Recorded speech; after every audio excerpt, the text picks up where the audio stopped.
Hello beautiful soul! Welcome back to my channel. This is my channel. I'm from Japan, Kabayan. Capricorn, this reading is for you. Taon na connect kay Capricorn. Tingnan natin ano ang nararamdaman mo kay Capricorn. Palagi naman natin itong ginagawa. Hindi ko na-explain ha. Ano ang nararamdaman mo kay Capricorn?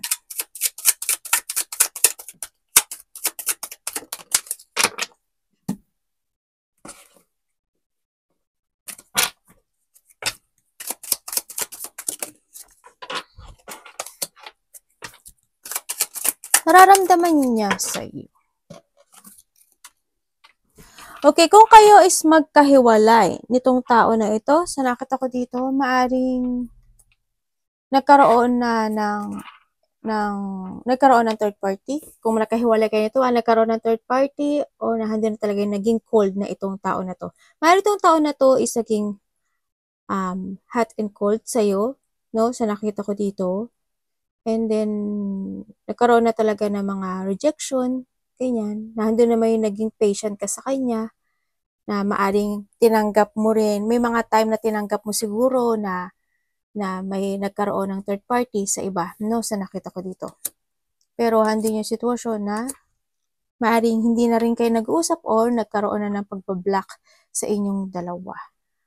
Yun na nakita ko. Sa mga tao, sa iba naman sa inyo, kung kayo is in a relationship nitong tao na ito, sa nakikita ko dito, o hindi naman kayo nagkahiwalay, nakikita ko sa kanya na handun yung kanyang paninindigan sa sarili niya, na gusto kanyang bigyan ng magandang relationship o magandang pamumuhay, no?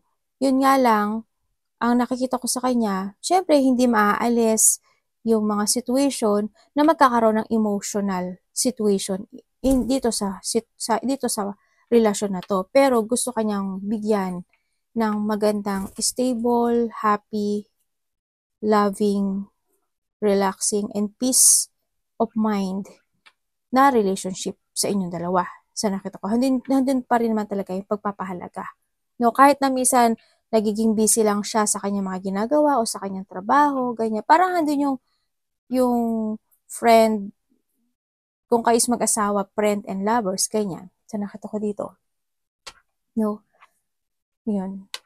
Yun. Kung minsan, maaaring siya is busy lang din siya sa work niya, yun, you need to be patient lang din daw doon. Sa nakikita ko dito. Kung kayo is a single, no? Sa nakikita ko dito, magkakaroon ng offering, maaring a friend, na maaring gusto niya ng connection sa'yo, no? Sa nakita ko to. Pero, hindi ko alam kung aalokin ka na niya or handun yung situation na kinakabahan siya, kung i-offeran ka ba niya ng kanyang pagmamahal because you have a boundary into yourself. Ang nakikita ko sa kanya, kinakabahan at natatakot ata siya sa'yo na mag-action dito.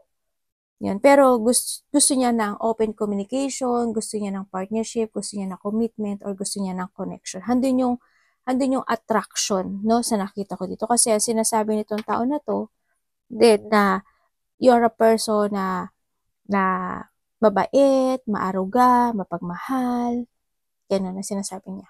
Patient, yun.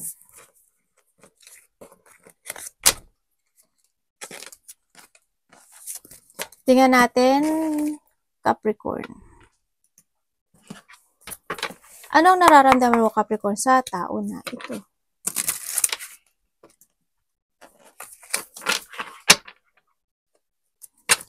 Anong nararamdaman mo sa tao na ito, Capricorn?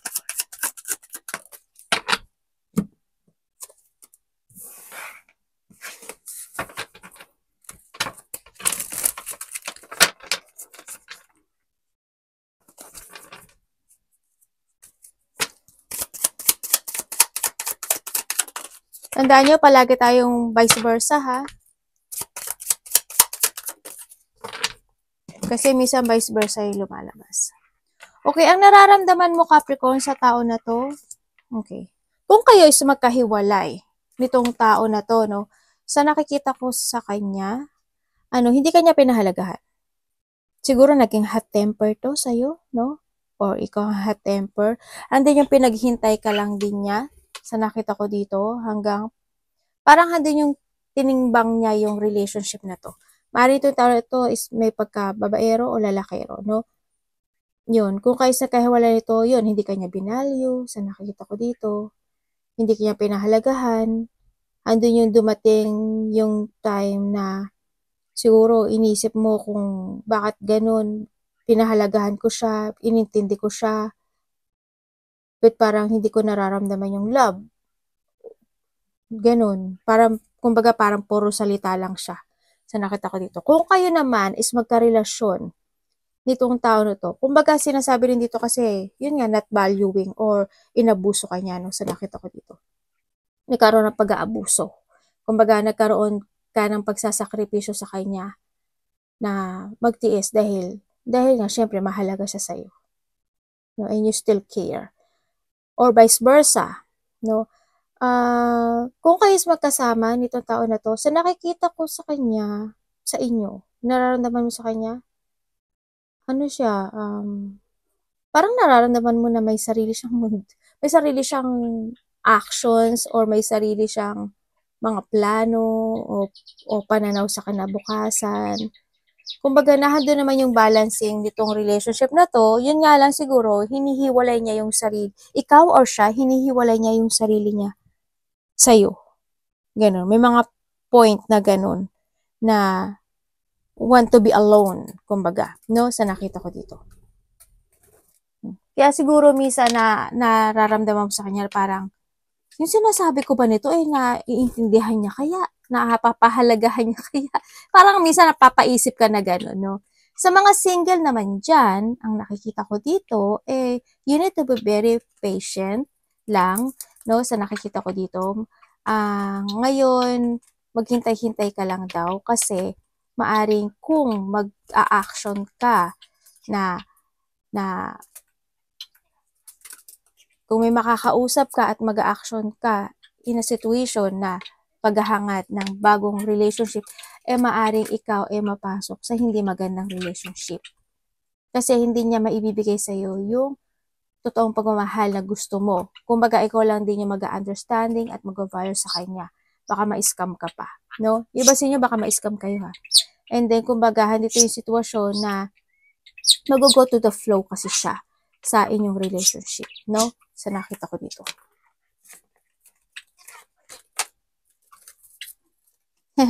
Lakas ang trip ng anak ko. Oh, ano yun?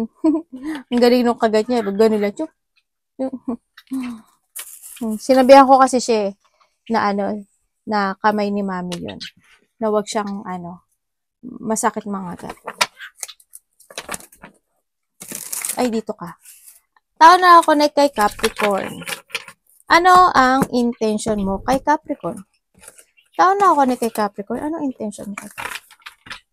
Tignan natin ating Ano intention mo kay Capricorn? Ayos nga ako naupo. Di ba ako nakatabinging maupo? Ganyan ako minsan. Minsan naglalakad yung puwit ko. Naglalakad yung puwit eh. Ang intention niya sa'yo. Bakit ito intention mo sa kanya?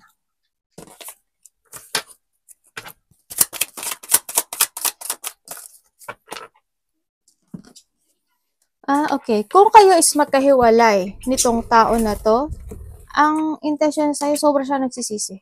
As in. Nagkakaroon siya ng regret, nagkakaroon siya ng pagsisisi, gusto kanya kausapin, gusto niya mag-sorry, and then, handun talaga yung attraction, andun yung attraction na nakita ko dito. At still curious siya sa'yo, gusto niya humingi. Palagi kanya naiisip, pero naguguluhan siya sa ngayon, pero gusto niyang bumalik dito at gusto niya ng stable relationship sa inyo. Dalawa nitong tao na to sa nakita ko dito. Gusto niya ulit magkaroon ng connection sa iyo. No? Kung kayo is hindi naman kayo naghiwalay at nakakonect pa rin itong tao na to sa iyo, ang intention niya sa iyo is kahit na minsan nagkakaroon ng kumbaga may mga pangarap na maaring hindi niya naibigay sa iyo, no? Sa nakita ko dito, And I feel sorry, sabi niya gano'n. I feel sorry doon. Kung may mga napangako ako sa'yo na hindi ko na ibigay, sorry. Pero, papahalagahan kita dito. Gagawin, kumbaga, itatry naman niya yung situation na maibigay yun sa'yo. Yung mga pinapangarap na ipinangako niya sa iyo dito, sa nakita ko dito. Kasi, basta ang pangako niya lang sa'yo is you are my forever and ibibigay ko sa'yo yung pagmamahal na alam kong kaya ko. Yun ang sabi niya dito, ha? Kasi andito si Ten of Pentacle. Andito pa rin yung sitwasyon na gagawin niya yung lahat dito para maibigay niya yung satisfaction or yung stable relationship na to sa nakita ko dito. Kung ikaw is a single person, no? May tao dito na super attractive sa'yo, pero wala ako nakikitang movement sa kanya. Pero curious siya sa'yo, no? Yun, naguguluhan siya, hindi niya alam siguro paano siya mag-approach, pero meron ako nakikitang bagong tao dito na na-attract siya sa'yo. Yun ang nakikita ko dito. Bigla mo lang, sa iba sa inyo, bigla mo lang to makikilala. Ganon. Sa iba sa inyo,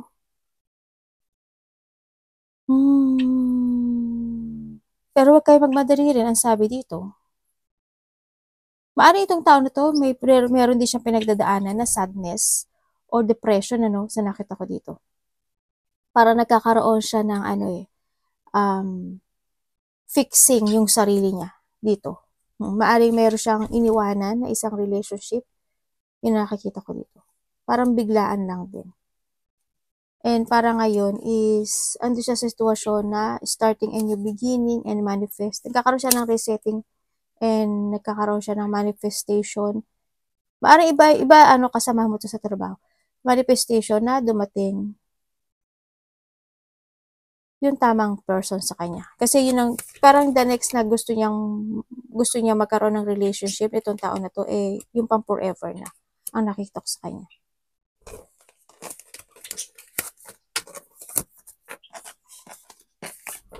Tingnan natin ang action niya sa'yo. Tao na na-connect kay Capricorn.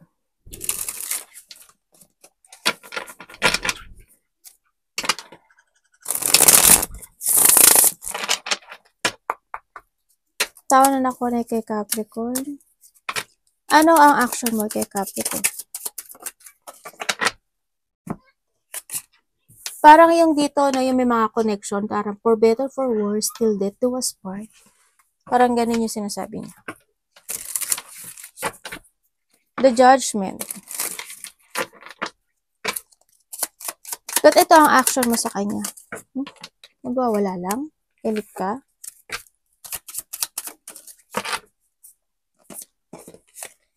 Namimiss ka nito sa mga nagkakahiwalay kayo. Or yung iba dito may anak na dalawa. Okay, ang action niya sa'yo is you are my wish come true. Nagkaroon siya ng awakening or nagkaroon siya ng self-evaluation sa sarili niya at nagkaroon actually napunta siya in a dark place, no? And then doon siya natauhan, no? Na-awaken siya doon sa sitwasyon na 'yan. Oh my God. Si Capricorn ang tao na gusto ko. Si Capricorn ang tao na may twin flame, ganyan. Ang nakikita ko sa kanya. Nagkaroon siya ng nagkaroon na siya ng clarity para makapag-getting together sa'yo at gusto niya makapag-getting together sa'yo. Or vice versa tayo. Palagi niyo isipin na palagi tayong vice versa. Andun yung pangarap, pinapangarap ka pa rin ng tao na to. Kung kayo is hindi naman kayo nagkahiwalay or handun yung situation na wala namang nangyaring hiwalay. Kung mag-asawa man kayo, ganyan. Or nakakonect kayo sa isa't isa.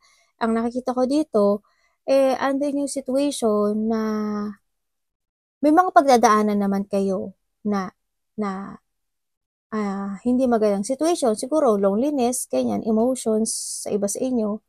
No? Siguro, hindi yung takot sa nakita ko to. Pero, magiging masaya daw kayo dito. No? Kasi handito yung si wish come true tsaka handito si Four of Wands dito. Ibig sabihin, magiging masaya yung pagsasama ninyo. Pero ang nakikita ko dito is maaring may mga malalaman ka pa na katotohanan sa kanya. Siguro when it comes to attitude, ganyan sa nakita ko dito. It's more on happiness. Ito nakikita ko dito. Yan, no, happiness siya, happiness. Buti ka naman, di ba? Happiness siya, no? Happiness. To, family, and then happiness. Magiging, kung magkasama kayo is, magiging masaya daw kayo nito. Kahit na minsan, may mga emotional situation happen into your life. Kung kayo is a single person, ang sinasabi dito is, kailangan mong,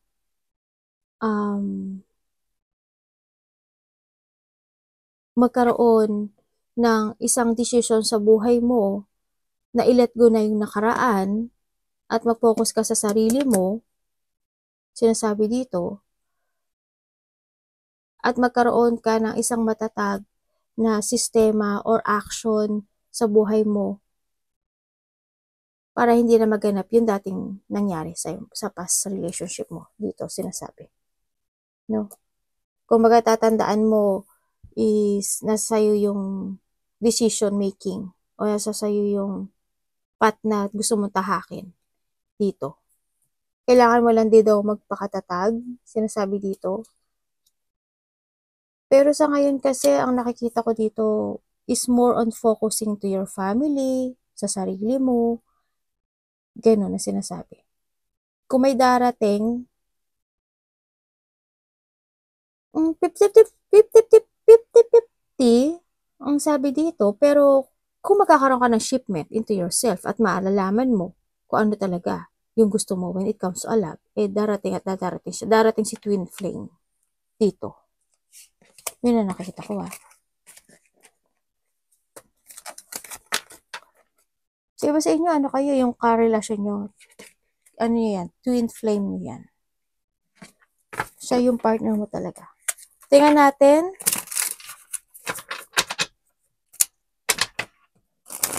Blind spot ng connection ito. Mara ikaw ito or siya. Ano po ang blind spot ng connection ito?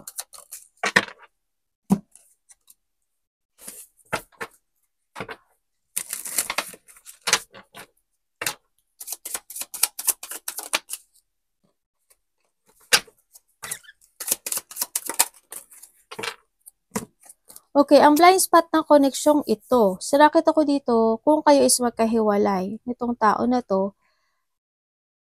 hindi daw niya intensyon na masaktan ka niya or hindi niya intensyon na saktan ka niya. Sa nakita ko dito, there's something happen lang daw talaga na nagkaroon ng pagbabago in this relationship na kailangan niyang tumahak na panibagong path or journey sa buhay niya. No? Sa nakita ko. Pero palagi kanyang naiisip. Sa nakita ko dito.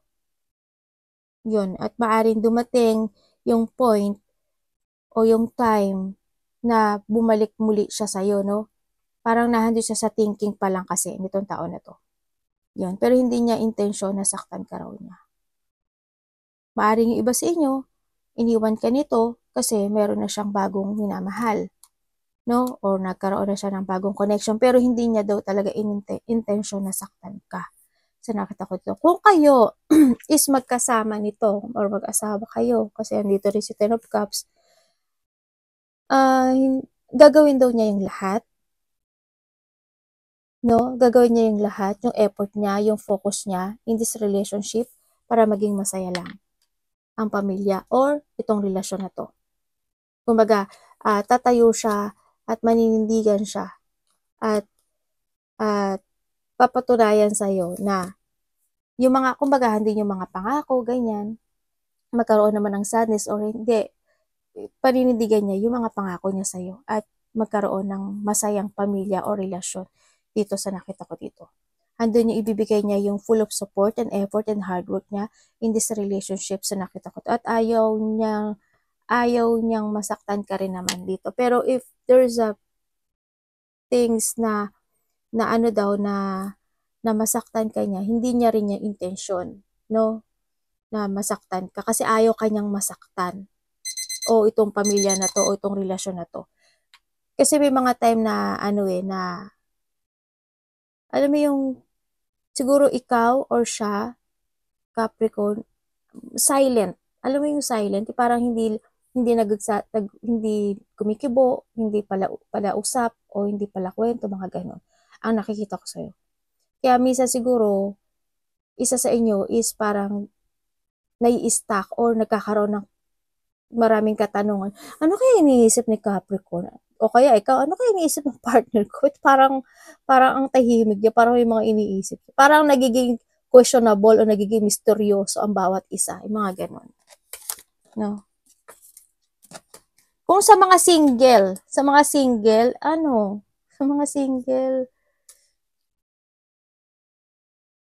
ang sinasabi dito kasi is, you need to transform yourself dito. Magkakaroon ng offering, pero ang offering na to is, magkakaroon naman ng offering. Magkakaroon ng offering, no? Mari iba sa inyo, hindi ko alam kung itong taon na to, taga-ibang bansa, or ibang lahi, o iba yung lengguwahe niya. Maring ikaw Tagalog, siya Bisaya, Cebuano, o mga ganyan. Waray. Tingnan natin ang outcome ng koneksyon ito. Anong outcome ng koneksyon ito? Sandali. Huwag kang magwala. Ano pong outcome ng koneksyon ito?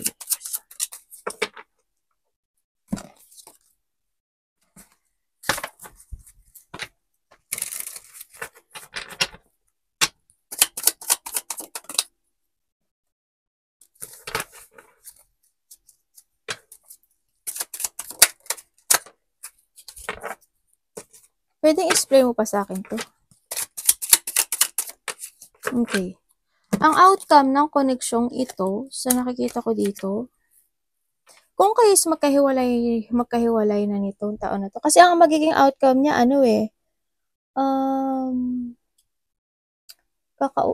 okay, pag-alis. Okay. Isa sa inyo is hindi kaya magparaya. Yung hindi tanggap na magkahiwalay kayo. Ganun. Ang outcome nito, hindi mga pagsisisi, regret, mga it's failure situation, no? Talaga nag-fail siya, pero ang nakikita ko dito is isa sa inyo stagnant pa rin sa mga magkakahiwalay. Hindi pa nakaka-move on or want pa rin ng recovery dito sa relationship na to.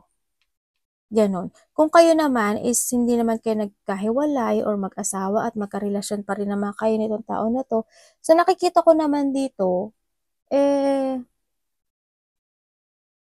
nagkakaroon naman din ng awakening sa isa't isa about doon sa mga disappointment happen into your life. Kumbaga, magkaroon man ng sadness or pag-isolation sa isa't isa or regret or mga hindi magandang nangyari.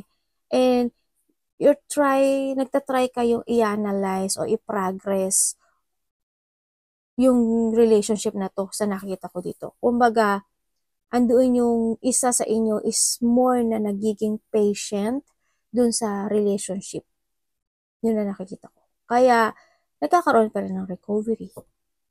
Kaya kahit maaaring isa sa inyo is medyo may konting bad habit or pasaway, pero isa sa inyo, at least, hindi kayo nagpapantay ng energy. Ibig sabihin, iba sa inyo, nagiging patient. Mas good yun kasi mas tatagal yung relationship ninyo, no? Kung kayo is a single, yung outcome nito, kung alam mo how to progress or how to analyze yung relationship na to, at magkakaroon ng pag-uusap, kung kayo pala single. Kung kayo single, may makikilala daw kayo. Ano ba yan na blanco ko? Kung kayo single, maaaring may makilala kayo by the internet or via travel. Pero mag-ingat ka pa rin kasi maaaring makilala mo is toxic, no? Or makasarili. ako nakikita dito. Or maaari may nakakausap ka na, pero you need to be aware. Huwag kang magmadali daw, sinasabi dito, kasi maaring itong taon na to is hindi magiging maganda yung intention niya sa'yo. Kung magaling siyang magsalita. Baka mahulog ka sa kanyang mga pananalita. Pero trust ka lang sa intuition mo, ha? At huwag madaliin. Tingnan natin ang advice. Advice. Marami nagbaliktad. Universe, bakit po ito ang iyong advice kay Capricorn?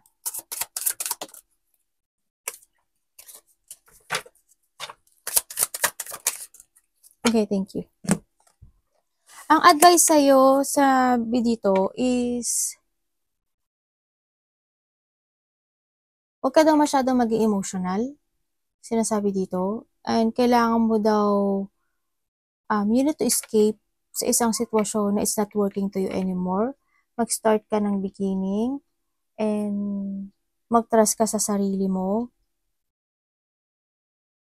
Andito yung sitwasyon na sinasabi rin daw na wag mo ihiwalay yung sarili mo sa iba. No, kumbaga express your feelings, kumbaga. Try to cooperate, collaborate, share your goal, mga ganyan. Try to deal. Kumbaga sa pamilya ay sa karelasyon, sabihin mo yung nararamdaman mo, kumbaga. Wag mo ilayo at ihiwalay yung sarili mo sa iba. Kaya try to communicate, kumbaga niya. Yan ang sinasabi dito. Kumbaga, kailangan mo mag-umpisang muli. Kumbaga, hindi yung sitwasyon na kung may mga gusto ka i-confess mo, gusto mo sabihin mo. Kumbaga, huwag mo lang kim-kimin yung meron ka sa ngayon. Yung mga bagay-bagay, no? Kumbaga, may ka-partner ka naman diba? Tsaka huwag ka daw masyadong maging palaisip, no? Ganyan. Okay naman yun, magpalaisip kung dun ka nakaka-recover. Kasi di ba minsan tayo want to be alone kasi yun yung recovery natin no? Pero kung may nararamdaman ka raw na emotional, pwede ka mag-share sa mga tao na mahalaga sa'yo, mga tao na trust person, ganyan. Kumbaga, huwag ka lang manahimik, no? Or minsan, huwag ka lang din magbulag-bulagan, ganyan. Tingnan natin ang energy ni Capricorn.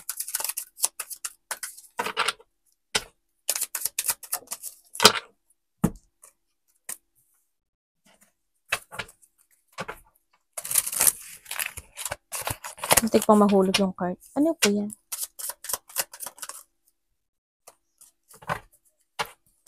Yung iba sa inyo, tahimik kayo. Yung energy mo, sa nakita ko sa'yo dito, may mga sitwasyon na magiging mabagal para sa'yo. Yung mga wish come true, sa nakita ko dito, may mga wish come true na magiging mabagal ang dating. Hindi naman lahat, pero magiging mabagal. And also, ang nakita ko sa'yo dito is, kung may mga sitwasyon na hindi nagiging maganda in the past sa'yo, is ngayon daw is magkakaroon na daw dito ng development. No, into a relationship, to health issue, or sa amani, kung medyo nagiging mabagal yung dating niya, magiging, at least, mabagal man yung dating, pero magkakaroon siya ng development. No? Kumbaga, mapupuno yung cups mo dito sa nakikita ko dito. Yun. And sinasabi, ang energy mo rin sa nakita ko dito, sana wag kang ma-manipulate.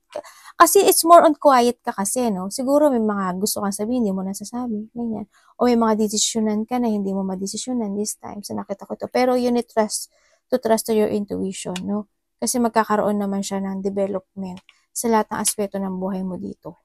Kailangan mo lang talaga is to balance relationship, pera, sarili mo, pagsasalita, or andun yung situation na you need to be very patient kung magkakaroon ka ng mga choices sa buhay mo. Patient ka lang, trust to your intuition para maging hindi mali ang mangyari. Be patient and saka sinasabi dito na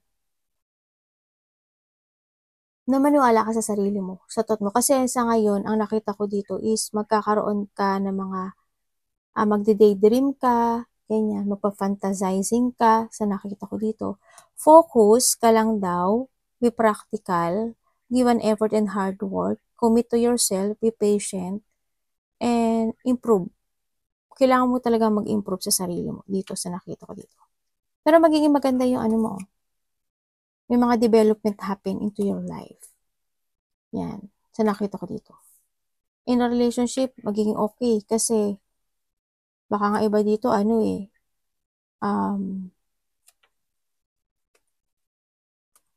may mga naganap na happiness situation, no? Sa nakita ko dito, sa iba. Or celebration, ganyan. Sa nakita ko dito. May mga magkikita-kita, no? Na mga mahal sa buhay or family. There's a fortunate outcome happen into your life, wish come true, and then another beautiful situation or life sa nakikita ko sa'yo dito. Sana hindi ka ma-powerless or kasi may mga time na pwede kang mapanghinaan. Or may tao dito, a part of the family na medyo weak, no, sa nakita ko dito. Sana walang tao ang maging bastos sa'yo, mag-manipulate, ganyan. Walang tao na magdikta or walang tao na, ano ba yun, yung sabihin niya, yung gusto sabihin niya yung dapat mong gawin. Mga ganun. Parang may ganun ako nakikita. Hindi ko alam kung tatakutin ka niya, i-manipulate ka niya, or didiktahan ka niya, or kung didiktahan ka niya, in a good way is a good yun. Kasi siguro didiktahan ka niya in a good way kasi maganda kasi sunod ng card eh. Nagiging maganda siya. Kung may sasabihin siya sa'yo, siguro in a good way yun. Kasi it's good siya oh. Magiging maganda yung result. Yun. Halimbawa, kainin mo tong orange kasi maganda to sa katawan. Mga ganun. Ayoko ng orange. Alam naman hindi ako makain ng orange. Kainin mo kasi magiging maganda yung katawan mo. Mga ganun. Magiging healthy ka. Mga ganun. Depende siya sa sa pagsasalita. Ganyan. Pero magiging maganda siya. Yung outcome nun. Arigatou naman si God bless.